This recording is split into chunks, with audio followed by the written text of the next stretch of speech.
বাংলাদেশের বড় বড় শহরগুলোতে এমনকি গ্রামে গঞ্জেও ব্যাটারি চালিত অটোরিকশার চলাচল এখন কিন্তু বেশ চোখে পড়ে।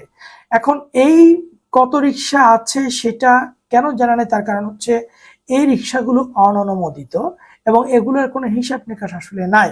যে যার মতো করে রিক্সা তৈরি করছে এবং যেখানে সেখানে তৈরি করছে এবং ব্যাটারি চার্জ করছে এবং রিক্সা চালাচ্ছে। এখানে যে জিনিসটা গুরুত্বপূর্ণ সেটা হচ্ছে এই রিক্সা কেন বন্ধের প্রয়োজন পড়েছে। তার কারণ হচ্ছে এই রিক্সাগুলোর যে প্রকৌশল, মেকিং যে সিস্টেম এবং এই প্রযুক্তিগত ত্রুটির কারণে এই রিক্সাগুলো খুবই ঝুঁকিপূর্ণ এবং প্রচুর দুর্ঘটনার ঘটনা সারা বাংলাদেশে ঘটছে এবং অনেকের মৃত্যুর ঘটনাও এই ব্যাটারি চালিত অটোরিকশার কারণে ঘটছে। ফলে রাষ্ট্রের জায়গা থেকে জননিরাপত্তার প্রশ্নে এই রিক্সাগুলো বন্ধ করা জরুরি।